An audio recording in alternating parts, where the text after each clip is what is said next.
Hi అండి, welcome to Shanmukh cooking recipes. ఈరోజు specially ఒక కప్పు గోధుమ పిండితో 2 ఎగ్స్తో కనుక ఈ స్నాక్ ఈవినింగ్ కనుక చేసినట్టయితే, అసలు స్కూల్ నుంచి వచ్చినాక ఈ పిల్లలకి కనుక పెట్టినట్టయితే అసలు వదలండి, అంత బాగుంటుంది.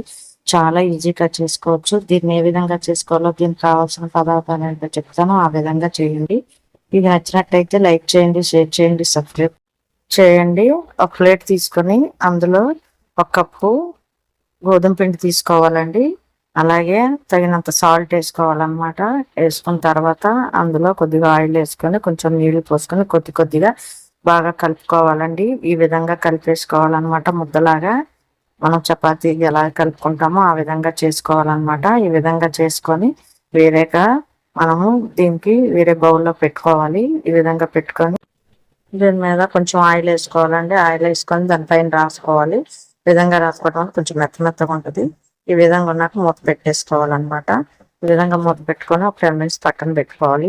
ఈలోపు మూత తీసి చూసి వీటిని కొద్దిగా ఉండలుగా చేసుకోవాలండి. ఈ విధంగా రౌండ్గా ఉండలు చేసుకుని ఒక ప్లేట్లో పెట్టుకోవాలన్నమాట. ఈ విధంగా పెట్టుకోవాలి. ప్లేట్లో చేసుకొని ఇవ్వండి, ఈ విధంగా దీన్ని పక్కన పెట్టుకోవాలి. వేరే పాన్ తీసుకొని అందులో కొంచెం జీలకర్ర వేసుకోవాలి. ఆయిల్ వేసుకొని ఆయిల్ కాగిన తర్వాత జీలకర్ర వేసుకోవాలి. జీలకర్ర వేగిన తర్వాత అందులో ఉల్లిపాయ ముక్కలు సన్నగా కట్ చేసుకొని, టమాటాలు సన్నగా కట్ చేసుకొని వేసుకోవాలి. ఈ విధంగా వేసుకొని బాగా కలుపుకోవాలండి. మాడకుండా చూసుకోవాలి. ఈ విధంగా గరిటెతో తిప్పుకోవాలి. తిప్పుకున్న తర్వాత దానికి తగినంత సాల్ట్ వేసుకోవాలన్నమాట.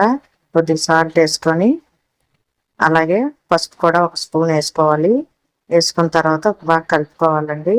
అలాగే కొంచెం పచ్చిమిర్చి కూడా వేసుకున్నాక కలుపుకోవాలన్నమాట. ఈ విధంగా గరిటెతో కలుపుకుంటూ ఉండాలి.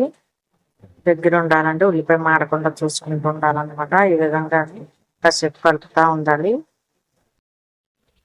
వేగిన తర్వాత ఇందులో కారం వేసుకోవాలండి, ఒక స్పూను వేసుకొని మళ్ళీ ఒకసారి కలుపుకుంటూ ఉండాలి. ఈ విధంగా కలుపుకున్నాక మనకి ఉల్లిపాయ ముక్కలు టమాటా ముక్కలు అన్ని మగ్గిపోతున్నాయి అనమాట. ఈ విధంగా మగ్గుతున్నప్పుడు ఇందులో చూసారా కొంచెం ఆయిల్ పైకి వచ్చేసింది. ఉల్లిపాయ ముక్కలు కూడా మగ్గినాయి అనమాట. ఇందులో మనం ఎగ్స్ వేసుకోవాలండి.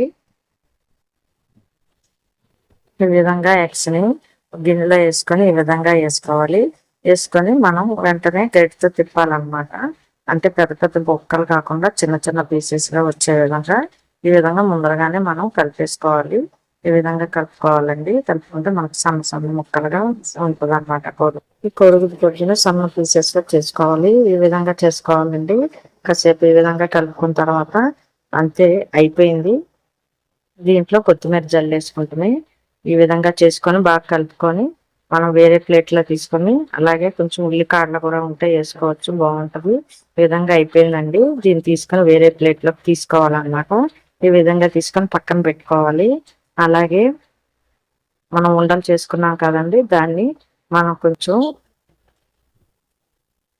గోధుమ పిండి వేసుకొని దానిపైన ఇది పెట్టుకొని కొంచెం ఈ విధంగా చేసుకొని అందులో మనం ఈ కర్రీ చేసుకున్నాం కదండి ఎగ్గుది, అది అందులో వేసుకోవాలి. వేసుకొని మనం చుట్టూతా దగ్గరగా తీసుకొని ఉండలాగా వచ్చే విధంగా తీసుకోవాలన్నమాట. ఈ విధంగా చేసుకొని చూసారా, ఈ విధంగా చేసుకోవాలి. ఈ విధంగా చేసుకున్న తర్వాత మొత్తం కలిసి మనం రౌండ్గా చేసుకోవాలి. ఈ విధంగా చేసుకొని బాగా కలిపేసి ఈ విధంగా చేసుకొని కొంచెం ఈ విధంగా చేసుకోవాలండి. చేసుకొని పక్కన పెట్టుకోవాలి. అలాగే ఇంకోటి కూడా అలాగే చేసుకోవాలి. కొద్దిగా ఆయిల్ రాసి పక్కన పెట్టుకుంటే డ్రై అవ్వకుండా ఉంటుంది అనమాట. ఈ విధంగా చేసుకొని పక్కన పెట్టుకోవాలి. అలాగే ప్లేట్లో పెట్టుకోవాలన్నమాట. అలాగే ఇంకోటి కూడా చేసుకోవాలి. ఇంకో టైపులో అనమాట. ఇలా విధంగా చేసుకొని గిన్నెలాగా చేసుకొని మనం ఆ కర్రీ అందులో పెట్టుకోవాలన్నమాట. ఆ విధంగా కూడా చేసుకోవచ్చు. ఈ విధంగా చేసుకొని ఈ కర్రీని ఇందులో పెట్టేసుకోవాలండి. ఈ విధంగా చేసుకొని మొత్తం చుట్టూతా ఇందాకట్లాగానే చేసుకొని దీంట్లో కొంచెం ఎక్కువ పెట్టుకుంటే మనం గిన్నెలాగా చేసుకొని కొద్దిగా ఎక్కువ పెట్టుకుంటే చాలా బాగా ఉంటుంది అనమాట. టేస్ట్ కూడా ఈ విధంగా చేసుకొని ఈ విధంగా చేసుకోవాలి. ఇది అంతా చేసుకొని మొత్తం అనమాట.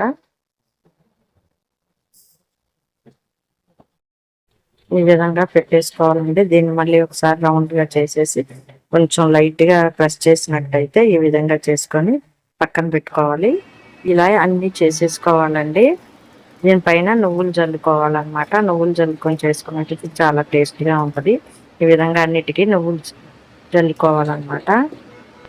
ఈ విధంగా అన్నీ తీసేసుకొని నువ్వుల జల్లు ప్లేట్లో పెట్టుకోవాలి. పాన్లో ఆయిల్ వేసుకొని ఆయిల్లో పెట్టుకోకుండా స్లోగా దాని మీద పెట్టుకొని ఒక 10 మినిట్స్ అయినాక తిరగేసుకోవాలండి. సైడ్ అంతా వేగిన తర్వాత మన గోల్డ్ కలర్ వచ్చే విధంగా చూసుకోవాలి. లైట్ గోల్డ్ కలర్ రావాలన్నమాట. ఈ విధంగా అన్నిటిని ఇలా తిరగేసుకోవాలి. ఈ విధంగా వేసుకున్న తర్వాత ఈ విధంగా లైట్ ఇలా చూసారా, ఈ గోల్డ్ కలర్గా రావాలన్నమాట. అలాగే రెండో సైడ్ కూడా ఇలాగే వేగించుకోవాలి. ఈ విధంగా వస్తుంది. చూసారా ఎంత బాగున్నాయో గోల్డ్ కలర్లో. అంటే వీటిల్ని కూడా ప్లేట్లకు ఒక్కొక్కటిగా ప్లేట్లకు తీసుకోవాలండి. అయిపోయింది. చూసారా అసలు ఎంత బాగున్నాయో, చూస్తుంటే నోరు ఊరిపోతుంది కదా, ఆ విధంగా ఉంటుంది. ఈ విధంగా అన్నీ తీసేసుకోవాలి. ప్లేట్లోకి తీసేసుకొని దీన్ని కనుక సాస్తో తినొచ్చండి, చాలా బాగుంటుంది.